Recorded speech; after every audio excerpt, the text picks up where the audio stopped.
Hello, everyone, and welcome back to another episode of the Clarity Conference. Yeah, episode 8. And in this episode, we have a special guest. Yes. Please introduce yourself to. Well, actually, this will be one of the few times we've met, but introduce me again and to the cast. I'll just quickly interrupt you guys. Quickly. Right, this is probably one of our first viewers, like ever. Like, he knew about it. So I just want to put it out there, he's an OG, so there's no one my name is Seniru Pathirana, and I'm good friends with Little Joe, and yeah. That's right, I'm the big Joe. Right, yeah. Compensating for something. Either way, welcome back to a new episode. But before we get started, we just want to remind you guys that we do have an Instagram and a TikTok where if you guys want to keep up to date and follow us for any news or relatively fresh ideas, or hell, even comment ideas of what episodes, topics we could discuss in future, then be sure to follow us on Instagram, just looking up The Clarity Conference on Instagram. That way. Yeah, so just... I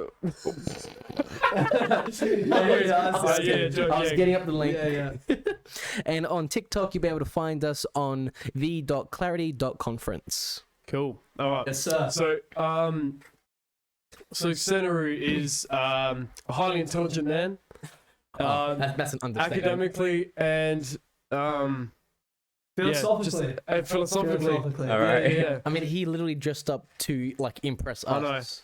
I know. We Like, bullshitted you guys better and just said he was like a doctor. And you wouldn't even be able to tell the difference if we brought on an actual doctor. Exactly. No. Such high praise. Exactly. But I guess we'll get a full-on start in this episode, shall we? So to start off, what is love? Now, I'm sure that has very different meanings to everyone in this room, people watching this or listening. But I'll ask you guys this. For your own perspective, how would you define what love is? Alright, we'll start with Seniru. All right. Okay. Okay. Yes. Right. Oh, come on, you're in the spotlight now. Yeah. Okay. What I would define love as, right? I mean, I would say you can categorize love as like in various things. You have like unconditional love, and then say I would say unconditional love would be like your family, like, you know, doesn't matter what happens, you're gonna still love them, right? Yeah. And then I would say, you know, when you first meet someone, like if in attraction based, I would say that's a different category, and then eventually it builds onto that unconditional love, and then you have like your own little circle that you just have. Yeah. For sure. So basically, one of the several types of love which I got some notes on is storge, which is one of the Greek terms that I will be discussing in this, with the unconditional familiar love. So that's one several love that we've identified. What about you, Little Joe? See, that's tough because Seniru put it really well. But if I had to say love overall as a whole thing, I don't know. I'd say it's... No, is it? No, it's not like an emotion. But A mix of chemicals. I mean, you know, getting Just hormones. biologically, it's like, but I know. Let's say it's like a force type thing, and it doesn't just have to be between people, but I'd say it is a force that binds people to things or to each other. If I just had to describe what that is overall, Interesting. And then does that partake in animal companionship too? yes, You say yes, yeah. Interesting. So same here, storage. What about you, Joe? Or Big Joe? Well, like, I guess the question is, like, love could be considered. Now, this is one of the guiding questions we have for later on in the podcast, but we're going to be discussing whether love could actually be just a social construct, and that we're sort of like wired to have that emotion, I guess. And you know, and it's the theory that in reality we are sort of just like doing things for ourselves and like just for our own survival, right? It's like because humans are sort of wired to survive off of cooperation with other humans, right? And so I guess in a sense it's a necessity to ourselves and to others, and for humankind to move forward as a race, to, I guess, develop connections with other people. And so I think, I don't know, it could either be like a fundamental part of our biology, or it could be something that we're sort of like, our idea of love is altered and, I guess, influenced by the media that we're exposed to, by what we're brought up with social norms. So it's kind of a question that can go off into various different branches, and it's sort of hard to put a proper definition on it, in a sense, you know. So that's what I that's what I think of it, and I think it'd be really good to discuss about. Like, I'm really interested in how the media and what we're exposed to throughout our life alters our way of thinking about how we should love others, or even if we should love others. Yeah, no, that's cynical. Yeah, it's cynical. I was about to say that. Jeez. And you were claiming that you were a stoic in the last episode. Lies. Lies. I'm not a cynic, that's for sure. Lies. But yeah. Okay, that's very interesting to hear different topics and that, and your different definitions. I sort of. Sorry, go on. No, you go. You go. I was gonna. This is like going on to a different thing though. So if you want to finish that bit off, I guess. I definitely would say, at least from my view of what love is, my view of love is when you go into a convenience store and it's like you're in your adulthood, you're browsing through the cereal aisle wondering, what am I going to get? What am I going to eat? And then you see a box of Cheerios that you haven't had since you were 8 years old. And then you just... Cheerios though? You really think so? Sorry, Fruit Loops. Yes. Fruit Loops. Yeah. That's Alright. the one. That's the one. And you see a box of Fruit Loops, even though that you know you're an adult, you still want that Fruit Loops, okay? And you just feel that longing and that connection. It's like, I want this Fruit Loops right now, okay? So wait, so what's the... Are you saying that it's a memory kind of thing? It's like the sentimental value of it. It's a combination of compulsion, sentimental, and longing, I would say. So do you That's an think... interesting question in regards to love. Like, Yeah, I was gonna say then, if you're having love based upon sentimental and certain aspects of your events that you've had in your life, Thanks for the follow, say if you take this onto your parents, they've been in your life for, you know, good things, bad things, and everything. So then if you're basing your love on that person, that would be because of your connections with through that time. Then say you meet someone new, you're not going to have that same love that you do there because they haven't been in your life for those moments. Yeah. You can't really determine. So maybe like your Fruit Loops, you see a new you see Nutri-Grain on the shelf, right? Oh, fuck. And then you might not like it at first, and then you're gonna eat it, but then you enjoy it. You enjoy hanging out with your, you know, Nutri-Grain in the morning. You know, exactly. But then I'm just buying my Fruit Loops along with a rubber glove and 2 sponge. Yeah. Just don't ask questions. yeah, and then you know, and then you have your Fruit Loops, but you still like your Fruit Loops better because it has that sentimental value because it's been with you for longer. I like that a Exactly. lot. Yeah. Yeah. And it has good That's good. memories. Very excellent way to say. Before I probably continue on, thank you so much. Recently, I didn't get the name because I don't have the tab up right now, but thanks for the follow. But yeah. Yeah, like actually regarding that topic, that sort of relates to like the idea that, you know, like love can be at first sight. Yeah. So do you guys believe in that sort of thing? Because I don't know, like for me, I feel like now, like through doing a bit of reading as well, I feel as though you have to like build a relationship first in order to feel love with someone, instead of like, it's not like a love at first sight. I feel like that's just a physical appearance thing, and that you're only Yeah. the chat. Yeah, the chat. You can't really just. I feel like people who say like, oh, I met them and I just felt this spark and like I just knew they were the person. Yeah. I don't know. I feel like that's just more of a physical attraction thing. Yeah. I agree, because I don't think, Because you can't like just Yeah, I don't think without you can meet experience with someone- them. Yeah. and just, but it goes back to what Seniru was saying in regards to experience and everything. I don't know. Once again, I could be wrong. I could, because I haven't fully experienced, that.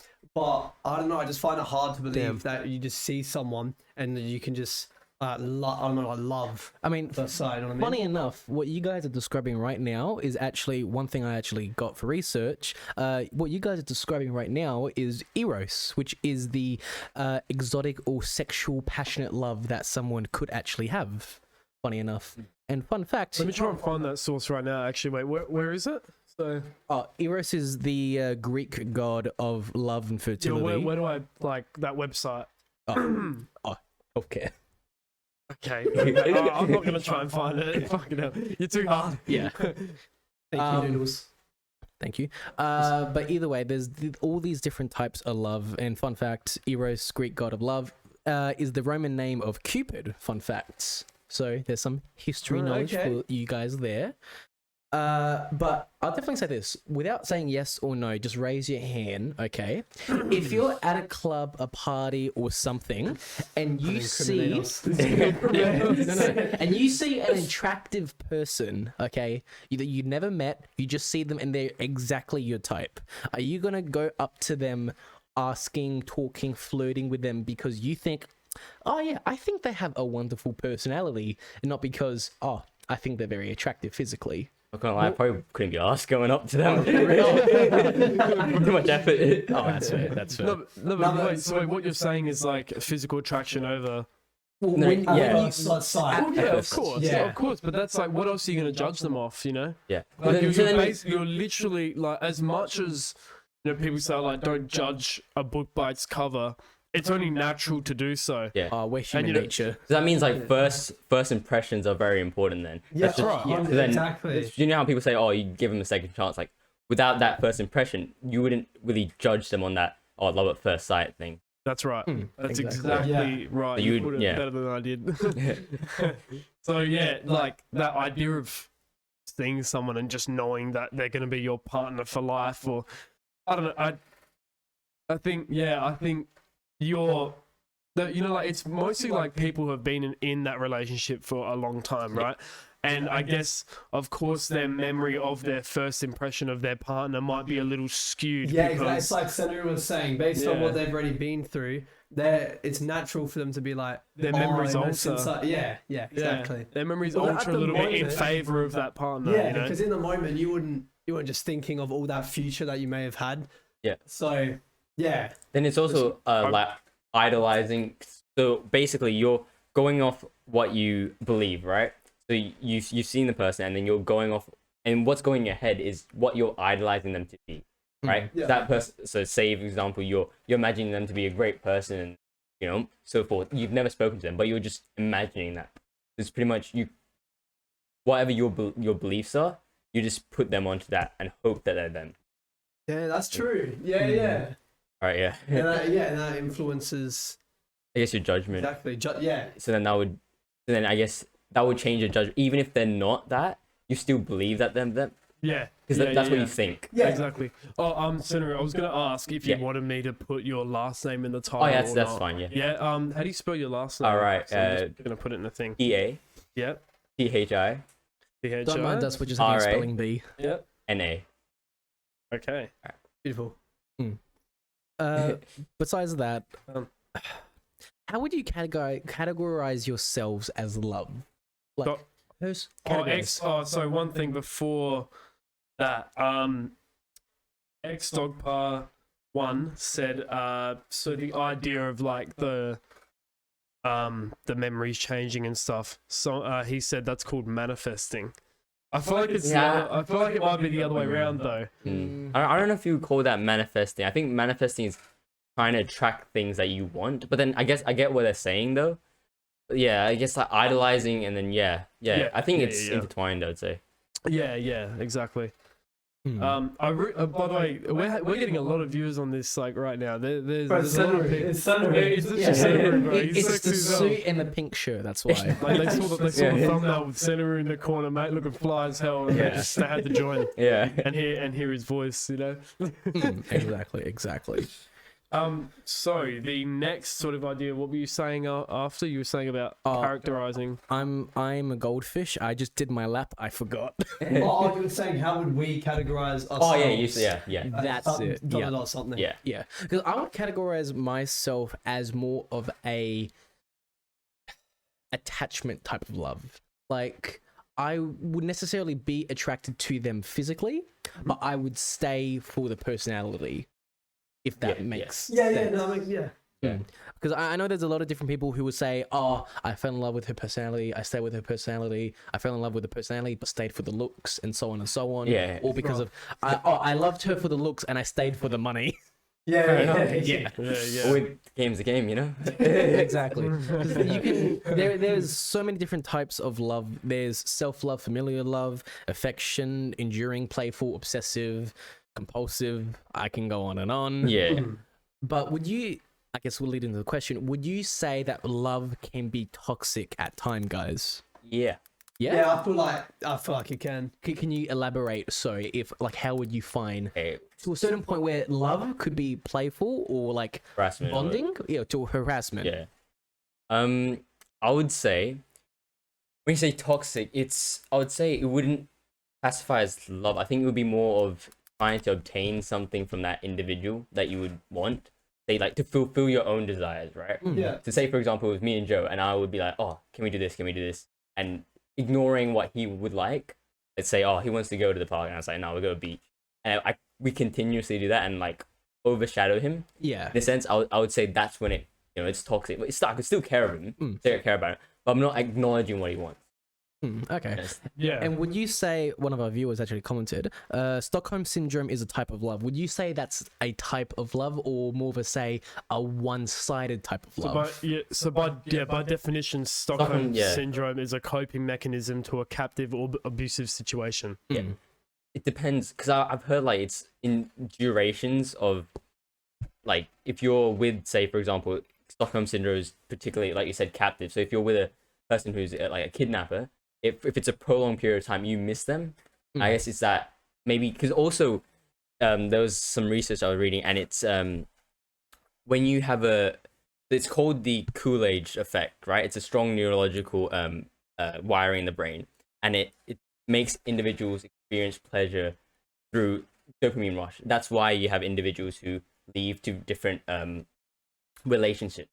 Yeah. So I would say maybe because of the dopamine that you experience during that period, then you get the things like oxytocin, right? And then you get those the love hormones, and then that's probably why I don't know, I'm not an expert on that, but you know.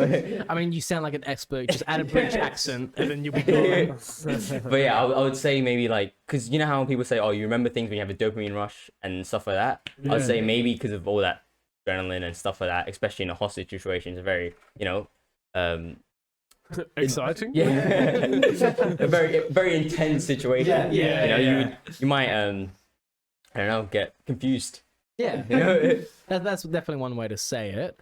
But if you were on the receiving end and you were the captive, how would you know yourself to be a victim of Stockholm Syndrome, or would you, being the captive, think, no, this is love, this is what I want, this is what I need? That's the confusing part. You don't know what it is. Exactly. It's so So it's a situational. Exactly, as well. yeah. So, I mean, I'm sure there's many relationships out there that are toxic and they have some sort of levels of different degrees of Stockholm Syndrome, you can definitely say.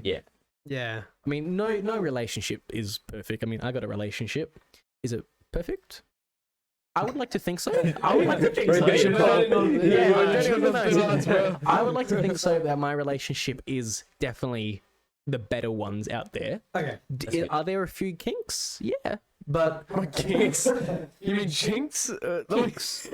like, Kinks in the relationship. yeah, like little bumps in the road, knots. What do you think I'm on about? Potholes. Go on. Few potholes. Wait. Potholes. There's a little bumps. Shit, bro. There's little bumps. There's little bumps. Sorry, let me correct my wording. Yeah. There's a little bumps on the road, but There we go, communication. Communication That's what I is meant. like the key factor in solving 90% of all issues in any relationship. I agree. Even just, I just want to quickly say, it just regards to everything ever. Communication With is Monster. typically key. I just want to put that out there. Yeah. You know what? I'm gonna try and clarify what I said earlier. You know, like when you get like chinks in the armor. Yeah, like That's what I meant. Yeah, like Right. I meant bumps in the road. Like if you go through like yeah. Well, isn't you know what? I'm gonna smooth past it. I said it. It's done. Mr. Professor said what this guy talking about. I don't know who he's referring to though, that's the problem. Yeah, bro. There's 4 guys here, right? And 1 cup. I mean, 4 Oh, cups. oh my. Joe, repeat yourself. Sorry. I would just also like to say the point in regards to relationships and everything. That this is what Seniru was saying earlier, so like credit to Seniru. Monogamy and Polygenesis and polygamy. Polyamorous. Yeah. yeah, and that.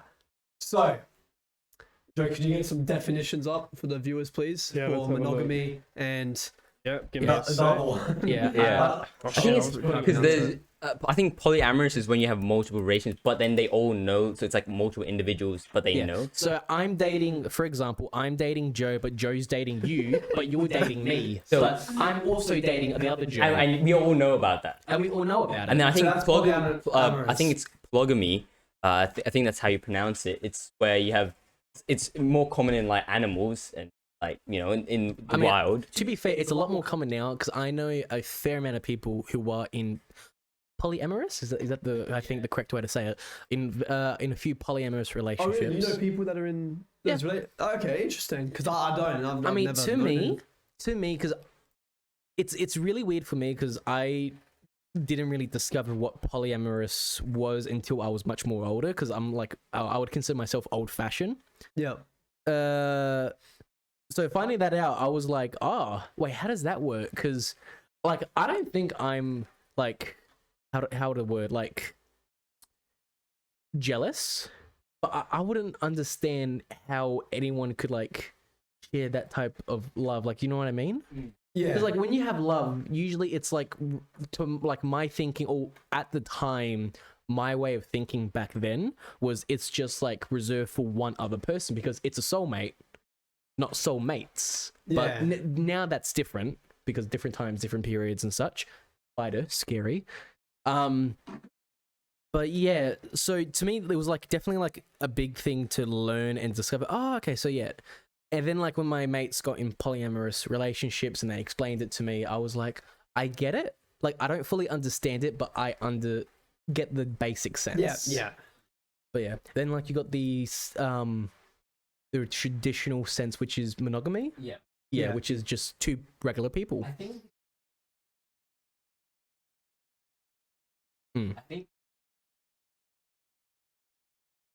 that's the fact of. Wait, so which one is knowing? Polyam. Okay. But yeah. knowing the individuals, what? Hmm.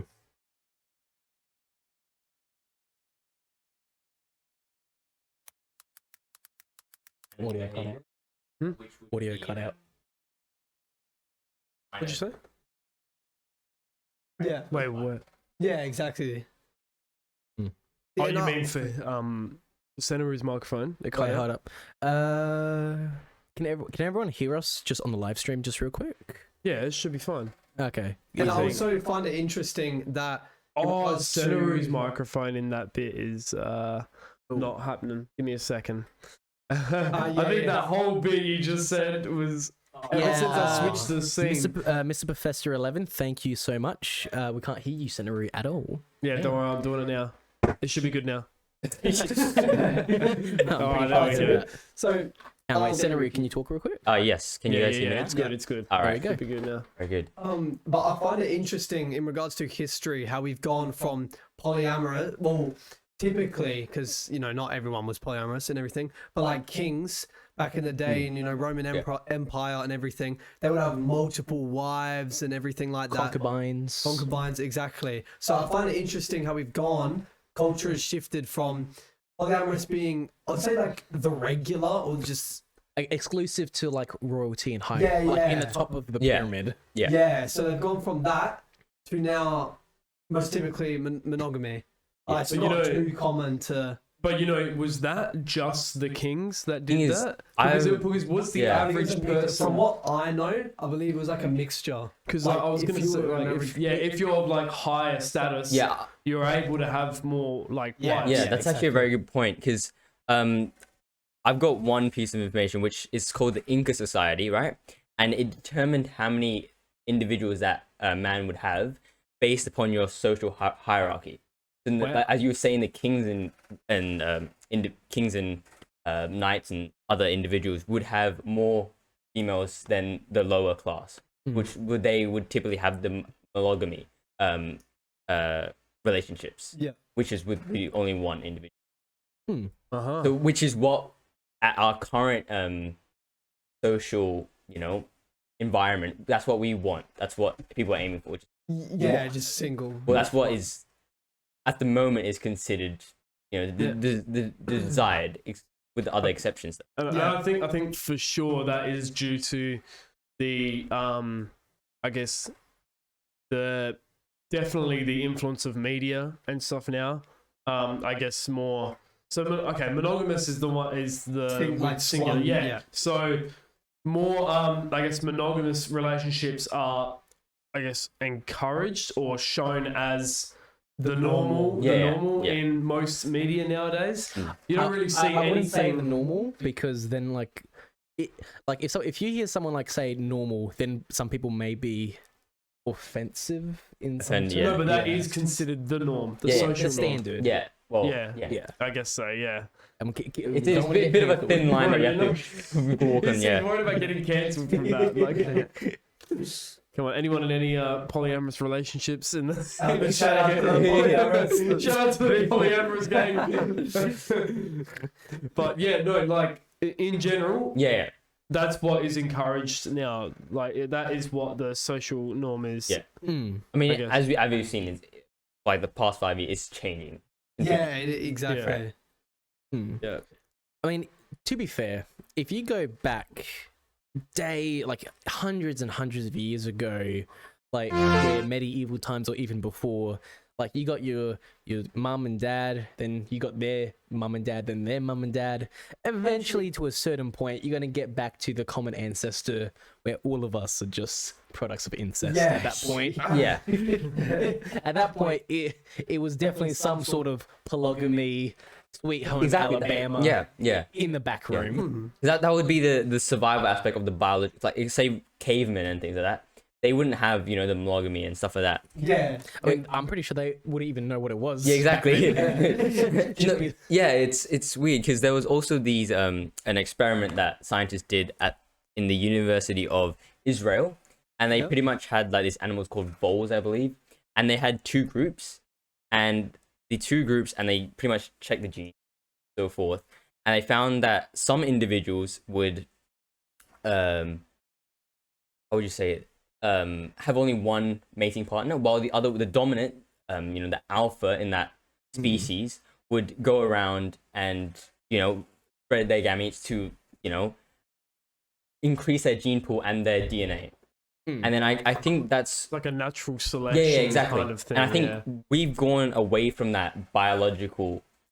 We're more civilized, I would say, right? Yeah. yeah. So we're going away from that survival instincts, which is to reproduce as much as possible, and then having just that isolated relationships. And that's also another.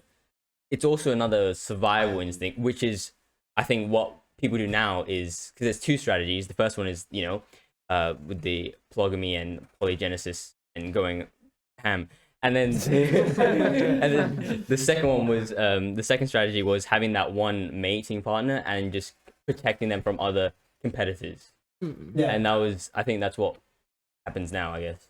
Yeah, Yeah. exactly. Yeah. That's the norm. And I find it interesting that, especially now, recently, with culture shifting, with monogamy, I would say being the norm, is being challenged a bit. Like, especially recently in regards to Andrew Tate. Like, Andrew Tate, well, once again, who knows if he's lying or whatever, but Andrew Tate says he has 4 wives and like children with a bunch of them. And actually, even rappers like Future and Young Thug, I know they have like 3 wives each and everything. So Yeah. I find it interesting how, media. I mean, aren't they? Isn't it illegal to have multiple wives though? Depends on I don't know. which I don't location in think so. I don't countries. think so. I think Arabic countries, don't quote me on that, but I think you can have multiple. Yeah. Oh, yeah. It no, depends on, that's it depends on the country. Yeah. Okay. I mean, that's Yeah, definitely. that it kind of interests me, like in that Culture-wise, sense yeah. that like those types of people are the people who have multiple wives and stuff. Yeah, I want to because- this out. Well, that's the thing. We obviously wouldn't hear about the average people, like the people of lower social status that maybe have 3 or 4 wives or whatever. Because, but I just find it interesting that those, I guess, those dominant figures in society are the ones who are trying to have as many kids as possible and having all these wives. And you know, like you hear about all other rappers a lot, like Yeah, they just have like Future they has have like 8, they have like has 10 8. baby mamas, like Yeah. Because like I Just know a young boy. Mr. Professor would know a lot about young boy. Who the hell was Young Boy? Oh, he's a rapper. Oh, I thought so. Yeah. Yeah, no, I mean, I definitely know that you can. There's a lot of people, some celebrities I know who have wives, or a wife, but they also have girlfriends in countries where they can only have one wife per se. I forgot to switch on the candle. Oh, not the candle. This episode's about love, and we haven't switched on the candle. The universal crap. love candle. Universal love candle. Oh my god. And The flavor is citrus. and do it in front of That's the. beautiful. I don't think they're gonna see. Where's the unboxing? Okay, Oh, right. Ah. That didn't work. Damn. They can't really hear us from here, but No, light it in front of the mic so you can serenade the people who are watching. they're not going to hear the light, the thing being lit. But, so you can smell it. I'm going to set So you can smell it. I'm going to set my microphone. Ah, Beautiful. Cavemen. Ooga Oh, that's booga. actually very bright. I'm going to give Yeah, the actually, viewers you a bit know of a what? whiff. Oh my god. So bright. The King, bright King candle. That's a Henry very- VIII is the ultimate bully. Oh my god. Yeah. Spreading the love. Honestly, King Henry VIII, who I believe was the man who started the Protestant Church, I believe. Hang on, let me double check that. And also was infamous for divorcing and killing all his wives. King Henry VIII. Let me double check that. Yep. Yep. Just look him up, just so you guys can have a look at this specimen of a man. The King Henry VIII. King Henry VIII had like almost 11 wives. Just like Young Thug, innit? Yeah, just look at him, this specimen. Apparently, he was so heavy and so fat, they had to get a crane to put him on a horse in the middle of war. What do you mean a crane? Right. They had to get a makeshift man-powered crane. I was going to say, they just got a fucking forklift. Just quickly do the industrial Yeah, revolution. What's the cat forklift? You know, the Yeah. brand. Yeah. Cat. Yeah, And that's it. this guy was basically, he started the Protestant Church, I believe, if memory serves. Oh, this is like year 9 history coming back. Protestant Church, or Church of England. There we go. Thank you. Look at that fat sexy man. It's news. I'm joking, I'm joking. BTS. So hot. BTW17. See, that's a light skin stare. Just such a Chad face. No. Nice. This is the opposite of Chad, man. No, it is. He's bloody Henry. It's goddamn Henry VIII. How many wives did he have again? I think it said 6. Yeah, I think it's 6, yes. I don't know if it says in here. I can't really see it, but it's too Just have it far. up the It's great. Yeah, exactly. Hopefully viewers can read it. can read it for me. Yeah, Yeah, They exactly. can let us know in the chat. Now 1, 2, 3, 4, 5. Yeah, 6. Yeah. Oh, and it got so bad. The worse it went on. But yeah, either way, that's a whole history in of itself. Definitely recommend looking that up. That's a fun way to do some research. But And another. back on the topic, yeah. Oh, that's what I was just gonna say. Speaking of history, there's an individual called Niccolo Machiavelli, and he was. I mean, he wasn't like. They nailed that I name. guess he was kind of a philosopher. Oh, I don't know if he was a philosopher. He was. Could you please search him real quick? What is it? Sorry. I don't want to confuse What's it. his name? Niccolo Machiavelli. How do you spell shit? Oh, he was a diplomat. There you go. He was an Italian diplomat. Yep. So yeah, so that individual, right? Oh, So so close. he is pretty famous for saying that he'd rather be feared than loved if he had to be one of the two. Ooh. So I just want to put up the question. Did he actually answer that though? Like why he felt that way? It's easier to be For what? feared. Yeah, but From like what for I him, found, I don't think he really kind of said it. He was Oh, he just just- like, I'd rather he be just feared stated than it. loved. So fair enough. So I want to ask each of you, do you think there's any value in that? Or like, do you think why he would have said it? Or And check the mics real quick. yeah, the mics should Alright. be all good. I'm pretty sure. Yeah, the mics are Should I fine. talk? okay, cool. Yeah, it's all Yeah. good. Okay. To be easy. honest. So what do you think, Seniru? Do you think there's any value in what he said? did somebody or say? Do you think Yeah. it's just kind of random? the value that he said, I would. It depends. Okay, when you say feared, so that means people would be loyal to you, or they're just scared of you. Let's say if people, say you have a group of people, would they still be in that group, or would they go away from you? Let's say they'll be in that group, I Okay, guess. so then if they're in that group and they're all scared of you, then they won't leave that group. So then essentially, Is this like kind of like Injustice Superman or Homelander from The Boys type of thing? I haven't seen You The Boys haven't yet. seen The Boys? No. no. Oh my god. I know, I've seen I know The who Boys. Homelander is. I know his like his famous sayings and everything, his quotes. But No, the show, bro. The show. I've seen the boy. I was looking at the chat. Look at the The fucking show, man. Get your heads out of the gun, man. Jeez. Oh my god. um, I mean, to me, being feared is a lot more easier than to be loved. But to be loved, you will definitely have a lot more of a loyal following. But it's a lot more harder to achieve and become, I would definitely once it's say. established, it's yeah. But do you think though there would be okay, let's say in regards to leadership, do you think there'll be any value in leadership through fear? Like for let's say mafia, right?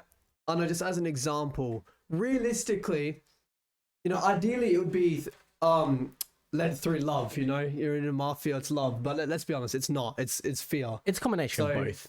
yeah. Yeah. You start but off as love and then it's and then it's fear. just Yeah. like, yeah. So do you think there's any value in leadership through fear? Leadership through. If you want to get something done, then it'll probably be fear. Okay. Right? If you want something done with quality and stuff, and you know that you can get them to do it, it would be with fear. Hmm. I mean, someone in the comments actually pointed out Caesar more loved than more feared than love. I would definitely say no, but yes, because in that case, Julius Caesar of Rome. Yeah. I would definitely say the legion he served would have absolutely loved him, but the Senate, which was opposing / supporting Julius Caesar, I mean, if memory serves, before and during the war and such, and even like when he gained power, it's tough to say. Oh, geez, actually. Oh my god, I lost my train of thought. Actually, never mind. Gone. Yeah, it's absolutely gone. Goldfish looped around the bowl, such. Yeah. That's alright. But, oh my god, I forgot what I Back was to the going to intro, say. remember? I absolutely forgot. I haven't even had enough coffee. Wait, are we still? Sorry, I was like doing some moderation settings because some people are saying some absolutely vile things in the chat. So, are we still on the top? We're still on the topic of fear versus love, right? Well, right now we're on leadership through fear, Right. Okay. Hmm. Yeah. and Yeah. if there's any value in it. Well, I think with like this is my opinion on it. Like sometimes, I guess like we'll put it in the example of a workplace, All right, yeah, right? Mm. So very good one, yeah. I guess a good question to ask, and I've written it down here. Could fear also be the reason that employees stay in line and work more effectively? Now, I feel like there needs to be some level of Authority, and then yeah, Yeah. and along with that, naturally, I Comes feel with like comes with fear. Yeah. And there needs to be fear of the consequences, not Mm. fear of the individual. yeah, exactly.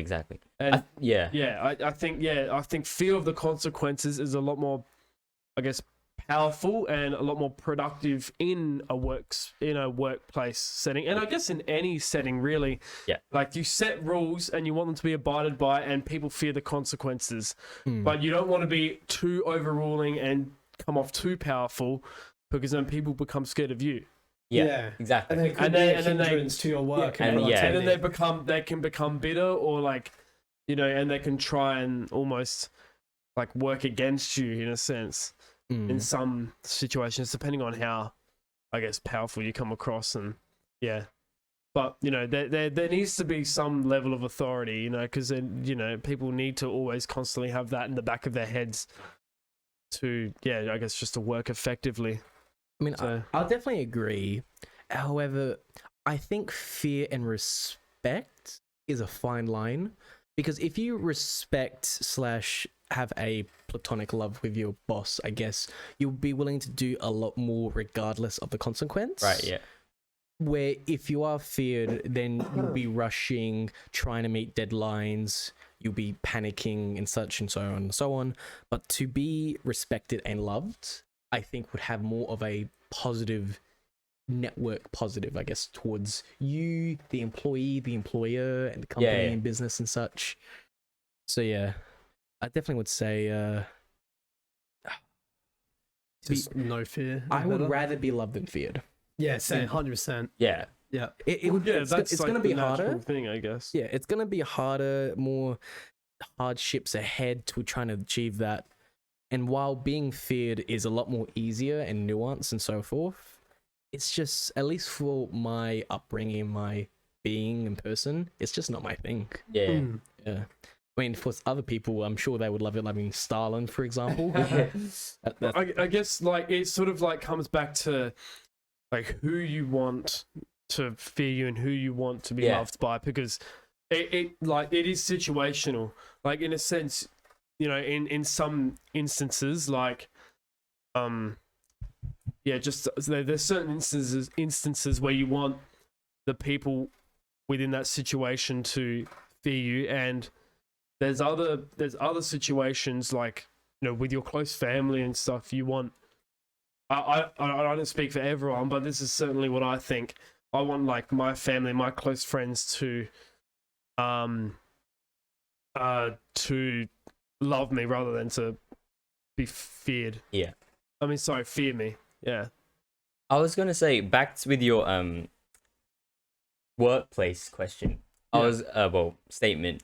I was gonna say the power that CEO or boss has over that individual, which comes from the authority. I say that's what brings the fear, like the power they hold. Yeah. So I feel like, so if you don't do what you are meant to do, and say you do something else, then they have the ability to fire you with their role that comes that authority That's over right. you. That's right. And I think the fear is because if they get fired, I mean, there's also, say for example, if it's a family guy, right? The fear would come from, I lose my job, now I don't have a job or income, and I can't provide the family that I love for, right? So then I feel That's like right. you fear the person who can remove that love or connection you have and like detriment their lives as well. I feel like that power that individual has is what we would be saying, while the fear or love would be the fear that would originate around a productive workplace. That's right. Yeah. And that's why they say, I guess, like powerful. Love is the most powerful emotion. Yeah. That's what they say. Yeah. And it's because once your love is threatened, your whole life is your everything you get up for and you go and do things for is Changes, yeah. for the love of something, right? Like We laughing at in the chat. What Yeah. you say, bro? Or a cook psychologist. Seniru looking like a cooked psychologist. Yeah. So, yeah, I feel like everything that you do in your day-to-day life is out of love for something, whether it's a love for a passion that you're committed to doing, or the love for your family, or you get up and go to work even though you don't like work out of love. So when somebody has that threat of taking that away, or I guess for lack of better words, like just screwing up your relationships with people and all that sort of stuff, I think that is the most powerful hold somebody can have over you. Yeah. I mean, what would you do if that love was taken though? If that was gone? Well, you see, like that's a hard question, because like, what would you do in a situation like that? Especially since, as humans, as I discussed earlier, like fundamentally we rely on those relationships with others. We are, what's the word? No, not cooperative. Yeah, cooperative beings, I guess. Yeah. More than any other animal on this earth. So I guess that's why it's the most important thing to us. Yeah. That's our like survival. So I don't know. You just try and have to deal with your situation, and because what else are you gonna do? Yeah. You're gonna have to try and build that love back up. Yeah. And try and build those relationships again from the ground up if you have to. I mean, that's if you can. That's the thing, because you can live your entire life loving this one person or multiple people, and then you lose them one way or another, whether it was just a falling out or a simple, how would I say, accident, death in the family type of thing. You can spend your whole entire life trying to move on, but you're gonna have that hole in your chest, and you're gonna be like, nah, I can't. Yeah. Yeah. Well, that's the alternative, I guess. It's like, you have to try and you have to try and build those up. Otherwise, then you lose all of that. Yeah. The reason why you're getting up is for those people and for the love of something. And so if you haven't got that, then why are you, So I guess if you're in that situation, you need to try and work towards getting that back. Yeah. I was gonna say, following on what you guys were saying, it was I think one statement you said that you're loving that one person, right? And then you can't get over that.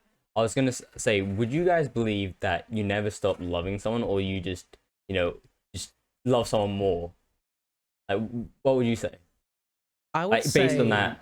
I would definitely say you will always love the first love.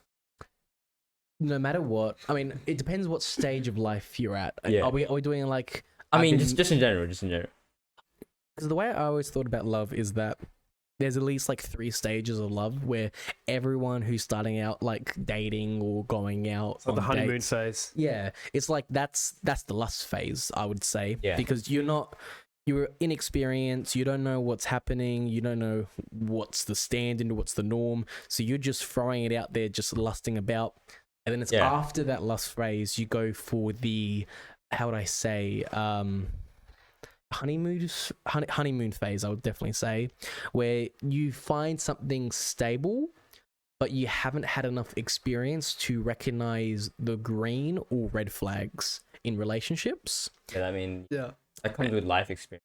Exactly. And then I would say after that, it's the last stage where the long run. Yeah, it's the attachment. It's the attachment phase where You're locked in, mate. yeah, you know what you're looking for. You've done the research or the research of experience and such. You recognize what red flags or green flags you want in your life, and you find that person where, okay, I'm necessarily not looking for the person who I'm like my type of person, like redhead, Latinas, or so forth, whatever you want to go on. But you find someone who you necessarily wouldn't be your first type of attraction, but someone who clicks with you mentally and I would say physically, sure, why not? Yeah. And it's like usually the third type of the stage of love that always stays with you and so forth, I would definitely say. I mean, I could be wrong because what's his Messi's wife? I don't know her name. I don't know. I mean, like, Yeah, but yeah, I wasn't like 9 years old. They yeah, knew each other, they yeah. met when they were 9 years old, Yeah. and they're still at this point where they've married, got kids, and she's still with him and everything. So what was your original question? Do you ever stop loving someone, or do you just end up just loving people more? That individual, and then they just get faded away. Okay, that's an interesting one. I think there's always a fragment. Yeah, There's always a I think fragment. I think you just forget, and then hope forget that love just. It's like you goes away with hope that next person will provide for a satisfactory Yeah. substitute. I think that's why you see people jumping through relationships, especially after like a heartbreak. Yeah, 'cause they're trying to they're replace, trying to uh, replace They're that. trying to like push that away and like Yeah. forget about it. But I guess you like Just- the reason why you remember it so much is because you don't get to that level of intimacy with anyone else but your significant other, Yeah. right? And so that's why those experiences sort of leave like a scar. Right. You know, Yeah. and you're always going to remember them. You know, I mean, I guess it depends on how long the relationship is as well. Yeah. But yeah, if they're all sort of mid to long term relationships, that can have a real effect on, I guess as well, like the way you perceive your next relationship as well. You know, and the way you interact with the next person. Yeah. Yeah, it's all about learning and growth, I guess. You know, so Exactly. Experience, hardships, however you want to call it. That's Yeah. for sure. yeah. But yeah, I also think that you probably can't ever truly stop. Like, not even just in regards to a partner, but just, people you love and everything. Yeah, I feel like you never truly stop loving them. Yeah. It's just, as you said, different things come up, situations come up that might change how much you love them for a little bit and everything. I feel like it's always there. Yeah. So It's like very back to the beginning when you said the Cheerios, right? And the Fruit Loops. yeah. You know? The Fruit Fruit Loops, yeah. Instead of going for that other thing, you remember that, memories from the beginning, and then it kind of clicks in. Oh yeah, I remember this. This was really good. And Yeah. it's the moment type thing. Exactly, right? because before With you that, saying, yeah. you might have Fruit Loops never will cross your mind or anything, Exactly. but you still love it because when you saw it, it reignited. Exactly. Like you were saying with the events, when something triggers that, and it comes back again. It's like it's a psychological thing of what's the word? Memory recall. No. triggers or No. It's when you associate one thing with the other, like an emotion with something. It's like how you it's like how you teach dogs with like treats and stuff. classical conditioning. Yeah. That's it. Conditioning, So, conditioning in general. Like when you associate that, like an emotion in that moment with like a scent or something that you see. Yeah. Whenever you see that thing, you'll always feel that emotion. Yeah. So it's like you ever notice like in some certain places Yeah. you like feel a certain way Yeah. because you've been there before and felt that same way. You know what I mean? And Yeah, you just yeah. walk past that thing and it's like, well, like why am I feeling like this? It's so weird. Yeah. But that's like a part of your memory and part of your brain that's telling you, like, that you've been here before and this is how you felt, and so it's a part of your memory. Yeah. So like you sort of like learn. It's a way of your brain telling you that you've learned from this experience. Yeah, on that, I would say, how when individuals have like anxiety, depression, they have those triggers. And then I think what you were saying, having that, those various things that you've had those emotions attached to. Say, for example, when I see a cop, I get anxious, something like that, right? I feel like your brain would just start being like, oh, you see that trigger, and then neurologically, you're just like, oh, that's a threat. And your body goes into fight or fright, and then all of a sudden you go like all these hormones going around, and then your fear is that. But then what you were saying, you might go into a room and you might feel sad in that room because you're always sad in that room. And then when you're with your friends, you're always happy with them. And when there's that individual That's right. person, you're like really happy with them and stuff. I mean, the same way that can be very Associated, toxic, like a toxic behavior or toxic type of relationship. Yeah. Because there was this a Reddit thread that I saw a long time ago, where this boyfriend or girlfriend, they would like secretly put nicotine packs on their arm while they slept. So whenever they broke up or anything of the sort, All right, yeah. and like she would stop doing it, suddenly she'll be the boyfriend or the partner would be like, oh, I can't do it, why? So that would go back to the partner, and the partner would keep doing the nicotine thing. That's like some drugging type of thing. No, that's crazy. That's a bit crazy. Yeah. Like that is one of the most extreme types of conditioning, but conditioning of the psychological standpoint is very much common, especially I think someone in the live stream said earlier about what was it, Stockholm syndrome and such. And I think it really brings to the point where, like, speaking of toxic love or in fear and everything, can having too much love be a negative type of thing to have in your life? Like, can you love someone so much where it's a negative or toxic? I mean, I think if you're getting away from yourself and you're making, like, you know, love is also about making yourself vulnerable and stuff like that, right? Yeah. But if you're degrading yourself just for that acceptance or whatnot, then it's not really love. It's just you're giving up. You're selling yourself. Yeah, exactly. Right. And You're not loving, and it's because love should be it's like a mutual thing. That's, you know, both parts. It's also like respect, right? You give respect, I give respect back. yeah. And then it's I would say without that mutual balance, then it's too much love is just obsession, right? Yeah, and then you can be like manipulated and everything like that. So then you do anything, right? Yeah. And I mean, there's a difference between doing anything as in protection or something like that. You know, it's like there's a very big difference in what doing anything just to gain whatever they want or whatnot. And then like you said, you could easily get manipulated. And especially like you said as well, if you do anything and they won't do the same, then it's not really worth it. Like to be like, as in, when you may love them and they may be family and stuff like that, but I don't know if it's not mutual, makes it a bit difficult because like realistically, ideally, love should be mutual. I mean, That's okay, what love I feel like in is. aspects, if it's compensated in other things, right? True. If I do this and then you do this, but then we're helping each other, right? It's, you know, it's still that mutual thing, right? It's not all of this my duty, and then, you know, they're just doing nothing, you know? Yeah.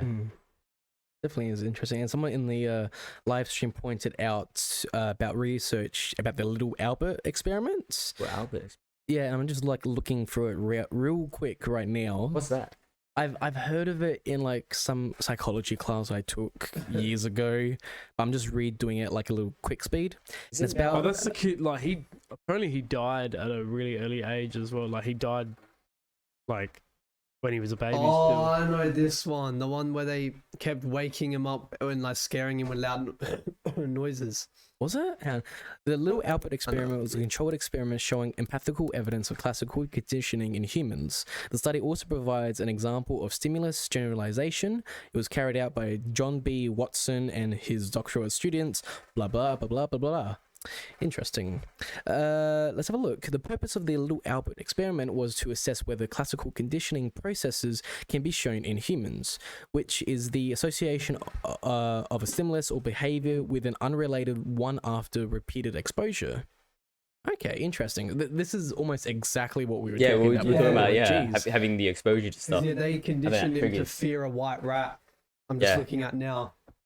Jeez. So they exposed him to like loud and I guess like scary stimuli, and then when they did that, they would show him a white rat, and then I guess when they removed the stimuli and just had the white rat, because they've conditioned him so much, he just was scared of the rat. He feared what may potentially happen. So that's interesting. Then, that is How interesting. did they didn't get the clearance to do such experiments? Oh no, I think because it was done like Back, ages. I was gonna say, how did you get? But then again, in history, there's been a lot of associated experiments.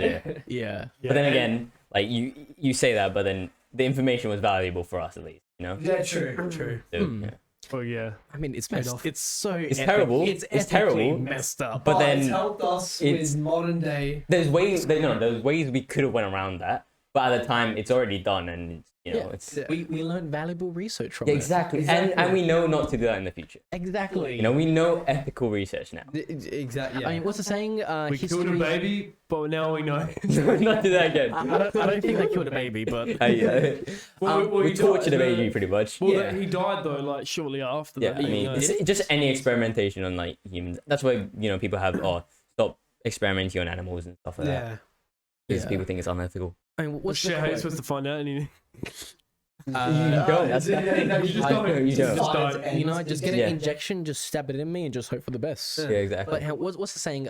History always repeats itself, or something along the lines. Yeah. Yeah. So yeah. Yeah. So it's gonna happen again. Probably. No, the thing is, no, it probably will, but just in a different form. It won't be a baby, but it'll be something else. A baby bird.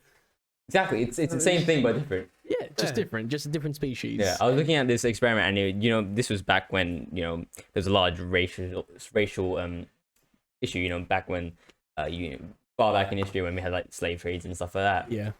There was experimentation how they had on African American children, Yeah. and they just did experiments like how you would say lab rats. They were pretty much the lab. Yeah. About how like they used to take the kids away from their parents and then Yeah. raise them in a different household. Yeah, and everything. not just that, they would do lab testing, so they would inject them with chemicals and stuff and see what their Yeah. That's, So that's you know crazy. how when some interviewed with cancer research, they give the mice the cancer and then they inject them with different chemotherapies to see what happens. Yeah. Think of that but as a human child, and then they would do their testing on That's That's crazy. that is Especially if it's some- against. I mean, obviously it's then unethical times in general, change, but it's against their will as Yeah, well. the times have changed, So though. many things wrong. Yeah. Just glad we live in this day and age. Yeah, Yeah, like it's a that. pretty solid day and age. I won't lie. Yeah, because I do tend to say to people, oh, I wish I was like, I was born in the wrong generation, like, oh, Back in the day. I want to be back in the day in the medieval and all that. And then I thought, no, they didn't have plumbing, they didn't have toilet paper. I'm quite happy where I am now, Yeah. actually. Yeah. Yeah, but you wouldn't know any better anyway. Yeah, true. If I So it's if I like- still had the knowledge if I had now, Oh, it'd be so terrible. I We'd guarantee die. I would be burned as a heretic. Yeah. 100% for what I know. Oh, you believe the sun is the center of the universe? Fucking heretic. Yeah. You can read and write. No. Oh, heretic. Look at you. You're reading. You can read and write. Oh, you're so stupid.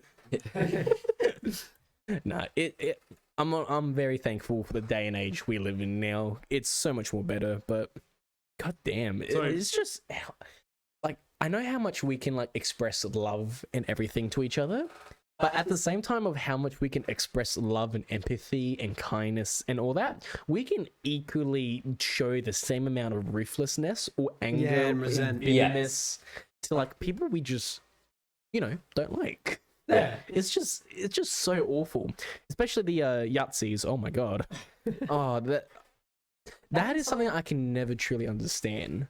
Like I can understand like you hating an individual person, but that was just like a whole new level. Like I mean, we still have genocides and things. oh, Say the 100%. Rwandan genocide. It's not like it sounds far away, but it's quite recent. Like when you Yeah. think of other things like that. It wasn't it 2000. Yeah, it was yeah, it was quite very- recent. It was quite yeah. recent. But then again, it's not as mainstreamed because the other one was like a world war and stuff like that. Yeah. Means We live in a day and age where freedom of expression, love, equality, free speech, however else you want to say it, is now more prominent in social media, daily lives, culture, however you want to say. And honestly, we live in a world a lot more accepting, responsible, and just, I would consider more mature. Yeah. More Yeah. civilized, we'll say. Civilized, sorry, Yeah, yeah, is the yeah. correct term. Now, going on to another sort of question. Now, it might be sort of a minor question. We might not have much to talk about this because we might not know, but there's something that I wanted to highlight. Like, how do you measure love? How much cereal was left in the Fruit Loops? if it's finished, it's gone. Yeah. If there's a lot of Fruit Loops in the box, I love it to pieces. I will die for it. If there's like a couple, like half a you- serving, nah. Yeah. Did your significant other leave enough milk for you to have breakfast in the morning? I think that's thought. I wouldn't. Would you say that's love or just common sense, you know. Sometimes, just thoughtfulness, sometimes those small acts, man. The truth, no, they mean the kindness. That would be kindness. Though. That's it. Yeah. Would you count that as love? That's another Kindness question. as love. I would say it is a Kind acts are like out of love. That's what I think. kind acts. It could be out of can goodness. strengthen or build love. I would say, Like or builds goodness. a positive rapport with the person you're doing. Yeah. So goodness in the sense of what exactly? I don't know if I pull out Joe's chair when he's sitting down. Is that an act of love or is that an act of respect or? Kindness. I mean, I guess Yeah, it depends on the it's- intent. I Depends on the intent as well. would feel like that would be an Different act of Yeah, respect. different context. Yeah. It Depends on the if you were situation. lovers- if you were lovers, Then then it could be an act of love and like gratitude. Yeah. If you were friends, it was just an act of kindness. You guys are like really It friendly. depends. Yeah. But that's also like in a sense a love for something, a love for your friendship. You know what I mean? Like you have I guess so much love for your friendship that you're willing to do these small things for that person. Yeah. Love doesn't have to mean that you're intimate with the person. Yeah. Yeah, it's just Yeah, because But- That's what's like main confusion with everyone. You know, it's like, you know, it's I might do this, and then you know how when people say, oh, you're doing this and this and this, and like, oh, you must love them. It's like, no, it's like, no, it's platonic, exactly. Because you got like romantic, affectionate, self, familial, enduring, playful, obsessive. I've done research. You said Unconditional. this exact same thing, I know. and you read from the same list at the beginning of. I know, because you know why? Do you want to know why, Big Joe? Why? I am a goldfish, and I just finished my loop around the bowl. You see, you also said that earlier on in the episode. See, this is why I'm so entertaining to be with. I'm not entertaining. I'm trusting to tell the secret because I will forget the secret you told me. Yeah. That I can be sure, Yeah. and I will repeat that in 10 minutes. Yeah. So I guess like you can a way to sort of I guess measure love is in those. If we're talking objectively, Yep. We're saying, you know, you could talk about the small actions that your significant other does for you. Like you take notice of these small little things that they do Right. Yeah. every day, and that could be, and you sort of like, I think you naturally that's a measurement of how much love somebody has for you, is like the yeah, I would things say that it's they do for more you. through actions than words. Yeah. I Yeah, mean, words facilitate it, contribute, yeah, but words it's the contribute. actions that you Exactly. Reinforces do. everything you're saying. Right. Yeah. Yeah. Right. So It's like, like if there's somebody, different but values. because you can just simply say this: if you're feeling like you're missing something in the relationship and your partner's not doing enough for you, then you feel unloved. Hmm. You feel Yeah, like you're so not it's a being. You measure. feel like that But- they're not yeah. trying enough to go out of their way to do those things for you. Yeah, but then again, it's also that confusion, like the balance of the small things. But then that individual might also do the big things, you know, when it comes to like, oh, if something like this happened, I would do this. But they might as well not show. It depends on how the individual also shows that love, right? Someone it might be, every once in a while doing small things like that, and just reaffirming it. Or other people might be, waking up and telling them that. Or other people just basic little actions that they do is unique to them, and I guess that might be the way they show their love in a sense. Maybe what you're saying over Yeah, I guess different people have different ways of showing their love. Yeah.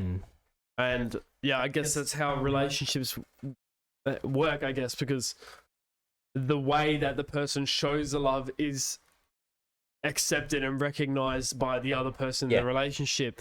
Whereas when relationships don't work, when one person's way of love isn't received the same way as the other person. Yeah. So I guess they don't recognize that as an act of love, and they sort of just not disregard it, but they feel like they're not being loved, Not to mention, there's also all these different types of sexualities and such. Because what's the one where you can feel the romantic love, but you can't do the physical asexual? I believe it is. Oh, I'm not I sure. think Yeah, I think it's that's asexual. is that when you don't like No, asexual is when you don't like anyone, either. or like everything's platonic for you. I Yeah. have no idea. Yeah.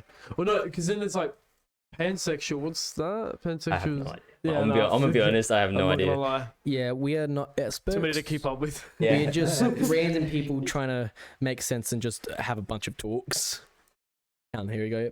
Asexual is the lack of sexual attraction to others or low or absent interest in or the desire for sexual activities. So yeah, they still have feelings. It's Yeah. all platonic and stuff. Not Nihilistic. No. Nihilistic. No, this is They still have not physical, emotional attachments and such, but they don't see the physical necessity of the relationship, like sex or so on and so on, however you want to do. So we don't nihilism.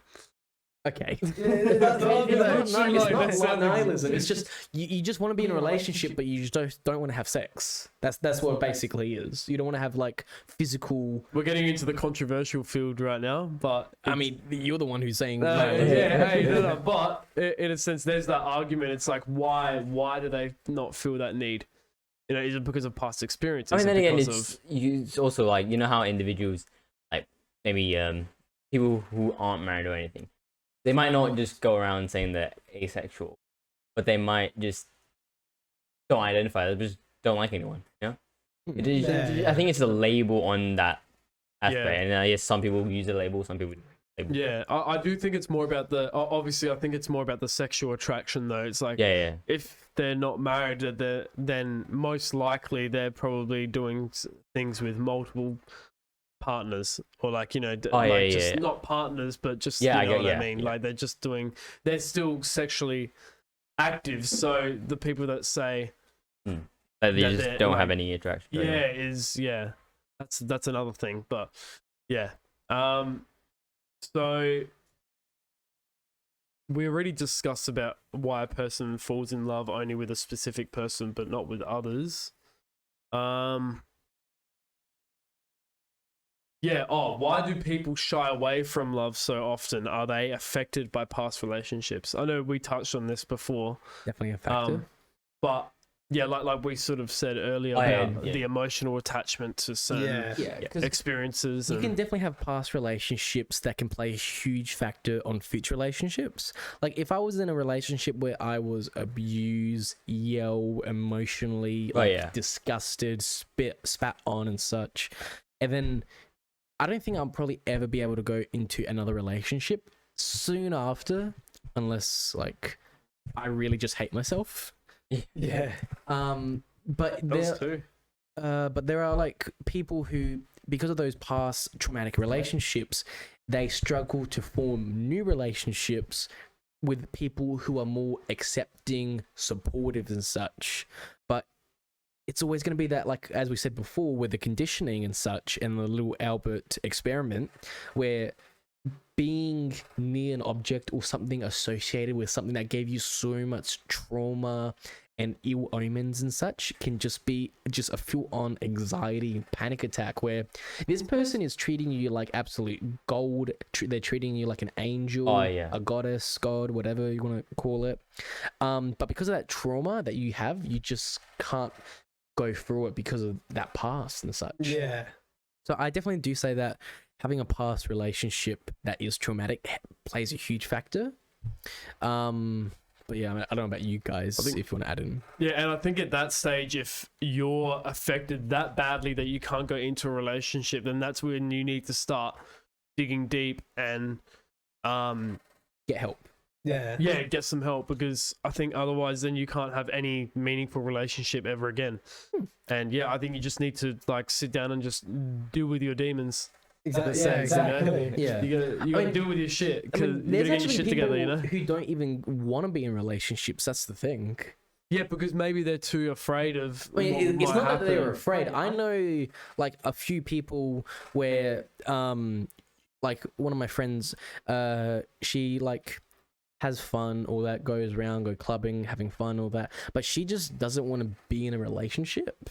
Maybe they just don't want that. They don't want that connection, and they just want or that commitment. Yeah, the commitment as well, because it's a big commitment. It is a very big commitment. But the way that she described it to me is that she describes, I want to be the cool aunt with all the tattoos and everything, and like who drinks wine and parties with people. I want to be that person. And I'm like, yeah. Like, you know when you can see someone and they tell you something and then you can 100% see that person in the future as that? Yeah. Yeah. Oh, you can see. Hey, that. you know I what? can see them as that. You know what though? I'm sure she could find a partner that would want the same. You know, Yeah. like that Yeah. would want to be like the cool uncle. Then again, there's like I mean, what? true. I mean, Yeah. she can definitely find something like that where it's like platonic. It's all Yeah, but infinitely that's not possible. like a relationship. That's what I mean, more. You can definitely say that we all have relationships. Yeah. Yeah, but with each I'm other. talking about like intimate relationship. That's a form of relationship right I thought you were there. gonna say something. So Yeah, I think so. That's so what we're all waiting. What was I gonna say? No, Nothing. don't worry about it. No, It's gone. it's alright, it's Don't alright. worry. Don't put the thought in his head, guys. There's no thoughts in my head. Good. But no, that's a form of relationship. A form of relationship me and Joe have is familial, unconditional, platonic. Me and you, Yeah. we're cool. Yeah. We're cool. Second time meeting. Yeah, Yeah. you, I hate you. I kid you, I love you, but. Oh, All no, he's right, gonna next cry. question. Next question. Next question. You didn't like this question, did Yeah, no, I don't want to dive into it, man. I might get hurt. No, let your feelings out. Come on, bud. Just let it out. So next sort of question here we got is: if you are true to yourself, why do you need to love others? Okay. Hmm. Right, I did a psychology assignment on this. Ooh. So Oh, as he's got Expert. incredible. Yeah, credible sources. as humans, Trust me, we bro. are very social creatures, and there have been I don't know like the specific studies and everything here, but as humans, it is like shown that you do genuinely need form of social interaction with people, whether that's whatever form, like platonic or whatever, because like I'm not. Yeah, you just do because your mental health declines. It showed that you were faster to show signs of cognitive decline. You had much higher risk of just developing mental issues and things like that at a much like younger age and everything. So yeah, like biologically we do need. So even if you love yourself, a lot and everything, and you're happy, you do definitely need forms of. Because like you got to be honest. relationships. You got to be honest with yourself. Yeah. Like the people that say that they're happy with being alone are just not being honest Yeah. with themselves. Yeah. I Adding mean, on, they could be happy. You don't No, know. but they're Yeah. just not though. That's just a And part of even our if they are, though, biology. you still need you need. Thing is, like, But then you adding- can just have groups of friends and such and so forth. Well, that's not being. Yeah, that's that- what I'm saying. That's not being alone. I'm saying people who say that they're happy being alone with no friends, no partner, no nothing. Ah, They're kind of just lying to themselves, I guess, and it could be a defense mechanism. I mean, they could be an introvert at that point. You don't know. thing is, adding on Yeah, but to nobody what wants to be like you were that, saying, yeah. especially by yourself, right? And the cognitive decline and stuff like that. I'm pretty sure, I believe, at COVID, there was such a dramatic Good point. increase That's yeah. in Yeah. mental health cases, especially with during the lockdowns, right? Because that's when everyone's isolated, and especially for this generation, and I believe I think everyone alive would one of the first times they've been in one of these situations where they've completely isolated, especially those individuals living by themselves at home, Yeah. right? Without that physical contact, especially you have to go outside at least to go get food and stuff like that. You have this, whether you like it or not, you're going to have a personal contact with someone. Exactly. Like whether you go to the shops Yeah, and get food, cashier, yeah, yeah. exactly. And then you might argue, oh well, I might just get delivery. Then still, when you're getting the food from the person, you're still having a contact. You still Yeah. see outside communication, right? So if that all goes away, then we have like that peak that we saw at like COVID with mental That's health right. cases. And that's why I guess it's good to highlight the importance of events and social gatherings for the elderly. Yeah. Because Yeah, that's the due thing I to, discussed like- in the assignment. Yeah. so due to like I guess physical impediments and stuff, they feel as though that they obviously can't like go out and socialize like they could in their youth. Hmm. So old people sort of like elderly people need that social interaction to maintain the stability of their cognitive function. Hmm. Yeah.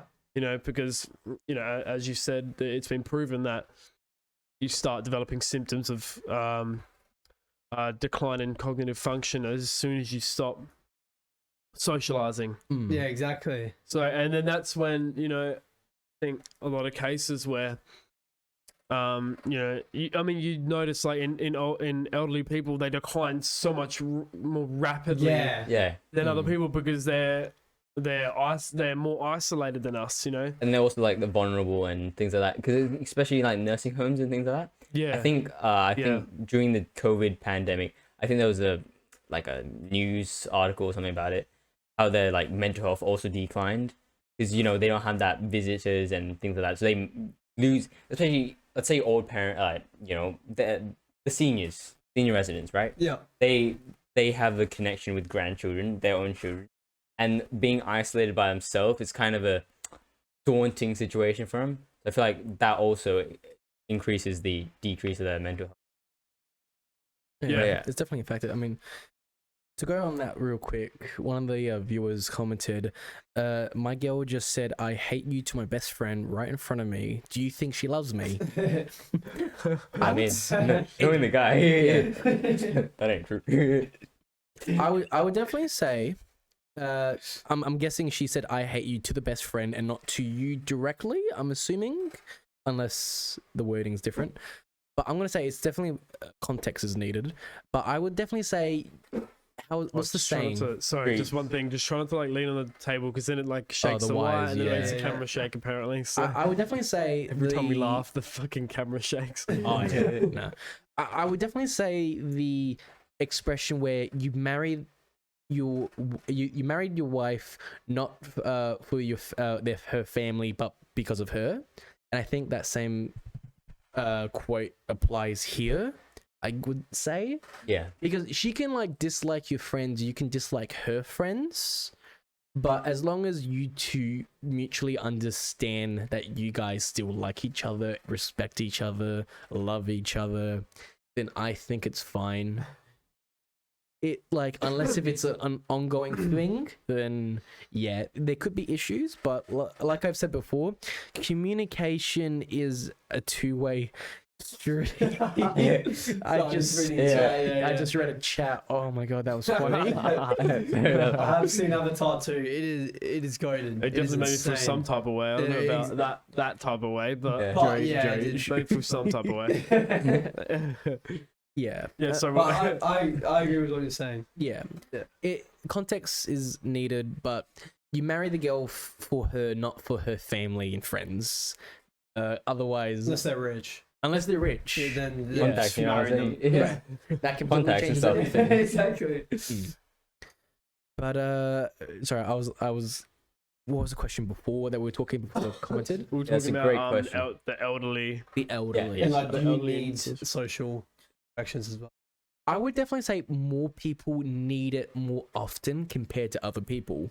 Because I would consider myself a somewhat introvert, I guess. Because like, I can go on days where I'm just chilling at my home, just doing nothing. But then the next week, I'm like catching up with mates, like almost every single day, just like going out, going to my mate's place, playing games with them, chilling, going to restaurants and so on. So I would consider myself somewhat like, is there a term for it? Like in between introvert and extrovert? Oh no, I'd say like a neutralist. Yeah, I'm a neutralist. That's what I am. Bro. Yeah. So I think different people require a different level of social interaction. Like, unless if you constantly need or crave attention, then I definitely say you would need it more often. Yeah. But I wouldn't say introverts would probably have more of a time adjusting to that situation. Yeah. But yeah, sure. I don't know about you two though.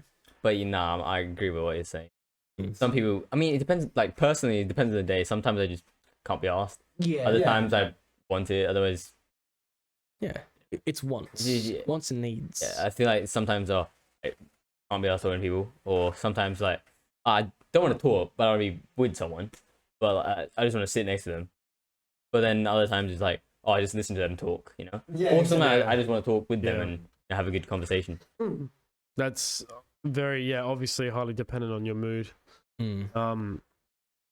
And I guess the amount of time you've spent with people in recent times, I guess. Yeah, because like you can obviously get a lot of people would describe that probably as a social battery. You know, Yeah, like yeah, when exactly. you, I 100% get that. 100%. yeah, because you know when you hang out with like the same person or just people in general, like all the time, it can get a bit much and sort of overstimulating, I guess. Yeah. Everyone needs the me day, I guess. It's like Yeah, me time, exactly. You you do. time, yeah. Yeah, whether it's just you watching TV, watching a movie, playing video games, watching some naughty videos, it's up to you as a person, you know? Yeah. Yeah. Yeah. All right. Oh, yeah. Watching Avatar 2. Avatar 2, yeah. Yeah. Yeah, yeah. But yeah, it's real interesting because we are social creatures, as who said it before? Social creatures. Well, right? we also- said it like at the very beginning. Yeah. Yeah. That's what I meant. I meant social beings, not cooperative beings. But Yeah. I meant, Yeah. yeah, sort of social beings. Mm. I like being around people. Yeah. Yeah. I mean, you are 100% who what I consider an extrovert. 100%, yes. You I are don't know, one. have my days. You As we all do. we definitely have our days, but I definitely consider 100% an extrovert. Oh, you know what? I'll take it as a compliment. Oh, I don't know what you mean by it, but I I'll mean- take it as a compliment. I mean as a compliment. I mean okay, it. thank you. You are so welcome. But yeah, And see, like, yeah, how you say that you're an introvert, I would say you're like the complete opposite of it. That's from my perception of you. Yeah, it's Because, interesting because Yeah, I guess it depends on the people. people, though. It depends But on the like- people you're around as but well. you've mentioned Yeah. in previous episodes that it could potentially be a defense mechanism, though, too, because you said, you know, you're an introvert, so, you know, sometimes you just like, you sort of like put up this thing that like you don't care, and like, so you know, you act like an extrovert. we're getting too much into the feelings Oh, now. no, shit, I'm going too deep. No. man. We're Sorry. good. We're good. I do But not yeah. care. Yeah, I definitely would say some people can do that as a coping mechanism. I don't, mainly because I just forget to catch up with people. Like, I kid you not, I can spend a whole entire day just doing nothing, and I'm just doing loops around the fishbowl in my head. There we go. Mention it again. Yeah. Mr. Professor 11 mentioned that people. He says people I know talk a lot when you get to know them. So Oh, because they feel more Yeah. comfortable. Yeah, Yeah. I think that's just a yeah, general like response when you get to know someone. You know, like you know when we first probably met, probably didn't talk much. You know, Yeah, just exactly. general. Oh, how you doing? Whatnot. And then now it's just yeah, I think That's it's just still whatever. Like, yeah. just doing random stuff. Like, Yeah. so realistically, like, what constitutes an introvert and an extrovert? Like, people, it depends on the people that you I hang think with. it's mainly, like, by definition, I think it's from what you prefer to do. So, like, if you're an introvert, you Yeah. prefer. It's not that. Because I think a common misconception is people think introverts don't have social like abilities and everything. Although I think just like by definition and everything, introverts are people who prefer to be alone. Although they can still socialize like just as yeah, good. that's a or good even point. better. That's a very good point. Less likely and such, and they're harder to socially engage with. But I feel like there's this See, that's potential. Exactly, it could There- be, but there's this expression I heard, or a quote like I heard ages ago, where gaining introverts' trust is a trust that's like unbroken, or a loyalty that would never break. Like an introvert, I have to like find the quote, but it's something along that line. yeah, Where because introverts keep to themselves, they rarely socialize. I'm not saying that they don't, but they rarely socialize, so they have like a smaller friend circle and such. So, and because they have this smaller friend circle, they have a closer knit of friend circle or friendships with the people that they have. Because what's that the Batman movie, the ending with the Joker? Yeah. Oh, the riddle. Yeah, The yeah. riddle, It's the like riddle. The less of me you have, the more you're value. worth. Oh yeah, yeah. Yeah, and then it's like friend is the answer. All right, yeah. Which, yeah, sure, it's a movie quote or from like a Batman movie or whatever, but it still holds some weight and value. I mean, there's also a reason why it was in the movie, right? It's a Yeah. Yeah. director's choice. Exactly. It holds weight and it It holds comes value. from somewhere, you know. Exactly. Doesn't And just also, just come out I of just want nowhere, to yeah. quickly say as well, because it's like Batman, it's reliable. It's a Like, ride. realistically, well, that's it. Got so much wisdom from Bruce Wayne. 100%. Like, bro God. raised me, Bruce Wayne. Like, Bro the raised wisdom you. for that man is crazy. Mm. Then, bro, where's the credit to your own dad, man? Here's my dad. Oh shit. I'm not gonna lie. When I heard the casting for what's his name, Patterson, Yeah, Robert Pattinson. Robin Patterson, I was Christian Patterson. Christian Patterson. I couldn't remember his name. I was like, I don't know if I'll feel that. But then I saw the promo pics and the leaked photos, and I was like, you know what? I see hopes, but I'm not that excited. Then I went to go watch it, and I was like, what the fuck? This is like a masterpiece right here. Yeah. Movie of the year. I still think movie of the year. Avatar 2 is great. I don't know. He represents the more he represents the more like depressed side of Batman, you know, like more about Bruce Wayne rather than Batman as a hero, you know. I mean, Man, I haven't watched both, so. Yeah, They go for it. watched it. we should do a live stream of that. One Just reaction. Mr. Professor said One Piece of Red is movie of the year. The One Piece is real. One Piece. I've watched the anime. I haven't watched any of the movies because I just thought they were just recaps of like each arcs. But if this guy says it, I'll give it a watch, sure. But either way, to wrap everything up, we can definitely say love is a universal feeling that everyone enjoys, despise, hate, and it comes with some toxicity to it if it handled within the wrong way or handled too much. I would definitely say, if we can all agree. Yeah.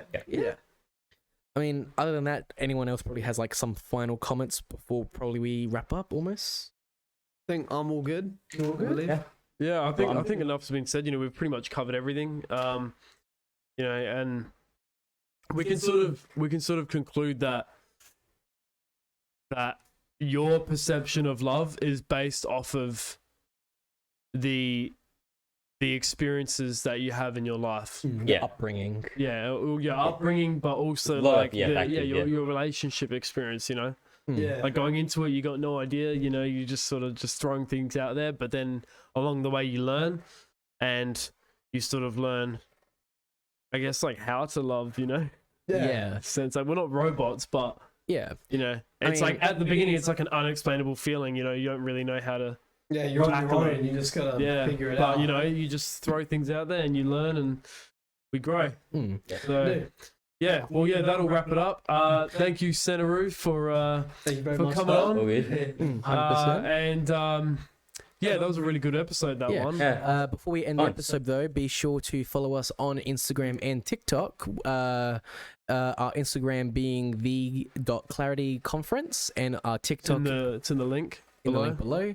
And then our TikTok is the at the.clarity.conference. So be sure to check it out. We got some videos, we post updates and so forth.